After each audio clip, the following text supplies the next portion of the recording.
Hello दोस्तों। Episode की शुरुआत में हम देखते हैं कि सिंगवांग और उसकी मोम घर के बाहर खड़े हैं और कुछ केयर टेकर सामान डिलीवर कर रहे हैं। सिंगवांग की मोम कहती है केयर टेकर को हायर करना और ये सामान बहुत एक्सपेंसिव होगा, राइट। सिंगवांग कहता है ये सब हॉस्पिटल ने अरेंज किया है, हमें मनी स्पेंड करने की जरूरत नहीं है। उन्होंने डॉक्टर ली को फायर कर दिया है और वो हमें कंपनसेट कर रहे हैं। ओह तो ऐसा है। तभी सिंगवांग का कजन आकर कहता है ये सब तुमने किया है ना, मैंने स्पेशली 10,000 युआन स्पेंड करके अपने ब्रदर के लिए बेड अरेंज किया था, लेकिन सब कुछ खराब हो गया। सिंगवांग की मोम कहती है हैंग देकर तुम क्या बात कर रहे हो। सिंगवांग सोचता है तुमने अभी एडमिट कर लिया, यू फूल। और कहता है तो वो तुम थे, मैं सोच रहा था कि मेरी मोम जिसकी अभी सर्जरी हुई है उन्हें क्यों निकाल दिया गया, तो इसके पीछे तुम हो माय डियर रिलेटिव, तुमने मेरी मोम को हॉस्पिटल से निकलवा दिया। वो घबरा कर कहता है कौन कौन तुम्हारी मोम को निकलवाना चाहता है, क्या ये नॉर्मल नहीं है सर्जरी होने के बाद डिस्चार्ज कर देना। हैंग देकर कहता प्रिटेंड करना बंद करो, इन सब के पीछे तुम हो, नहीं तो हॉस्पिटल तुम्हारे लिए केयर टेकर अरेंज नहीं करता। सिंगवांग कहता है वो तो डायरेक्टर ल्यू है जिन्होंने देखा कि हॉस्पिटल में करप्शन हो रहा है,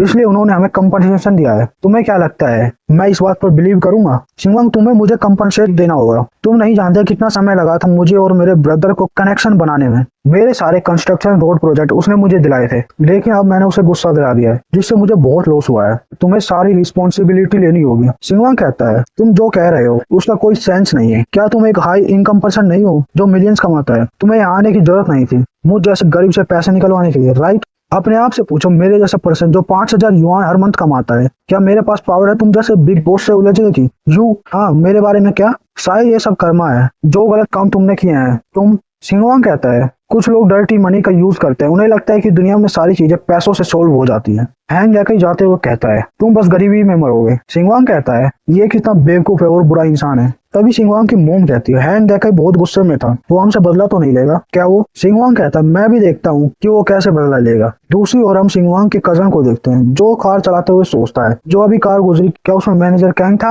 मैंने गलत देखा होगा। मैनेजर कैंग इतनी सुनसान जगह पर क्यों आएंगे। हम एक आदमी को घर के अंदर आते हुए देखते हैं। Mister Wang thank you so much road construction और बिल्डिंग के लिए, और उसके हाथ में मछली और चिकन है। यह सुनकर सिंगवांग चौंक जाता है और कहता है मैनेजर कांग तुम रियली जेनरस हो, मैंने कुछ समय पहले देखा तुम्हारी कार खराब हो गई है और मदद की थी। मोम देखो बिग बॉसेस कितने जेनरस होते हैं। ये सुनकर मैनेजर कैंग घबरा जाता है और बोलता है हाँ राइट, मैं इस बार यहाँ आया हूँ तुम्हारे घर के बाहर रोड को फिक्स करने के लिए। वो सोचता है ओ मिस्टर वांग क्या वो अपने पेरेंट के सामने अपनी आइडेंटिटी छुपा रहा है। सिंगवांग कहता है मोम मेरे पास मैनेजर वांग को देने के लिए कुछ है, मैं पहले अंदर जाता हूँ। और मैनेजर कैंग से कहता है शांत रहो, मैं लो प्रोफाइल रहना चाहता हूँ, मैं नहीं चाहता कि कोई भी मेरे बारे में जाने, यहाँ तक कि मेरे पेरेंट्स भी। मैं समझ गया, अच्छा काम करना वो भी बिना किसी को पता लगे। और सोचता है सिंगवांग रियली ग्रेट पर्सन है जो वेल्थ पर घमंड और शो ऑफ नहीं करता। मैनेजर कैंग कहता है तुमने आज मुझसे जो कहा था मैंने वो कंप्लीट कर दिया है। मैनेजर कैंग तुम रियली हार्ड वर्किंग हो, ये तो मेरी ड्यूटी है। दूसरी ओर हम सिंगवांग के कजन डेकई को देखते हैं जो फोन पर कहता है मिस्टर जाओ हेलो हेलो। फोन से आंसर आता है रोड कंस्ट्रक्शन के काम में अभी तुम्हें इन्वॉल्व होने की जरूरत नहीं है। ये सुनकर हैंग डेकई चौंक जाता है और झटके से गाड़ी रोकता और बोलता है लेकिन सब कुछ पहले ही तय हो चुका है ना, मैंने पहले ही वर्कर रेडी कर लिए हैं, अब तुम रुकने को कह रहे हो मुझे काफी लॉस होगा। दूसरी ओर हम मिस्टर जाओ को देखते हैं जो कहता है कंस्ट्रक्शन सेक्टर में न्यू रेगुलेशन लागू हुए हैं जिसमें तुम्हारी टीम क्वालिफाई नहीं है, हमें भी काफी प्रॉब्लम हुई है।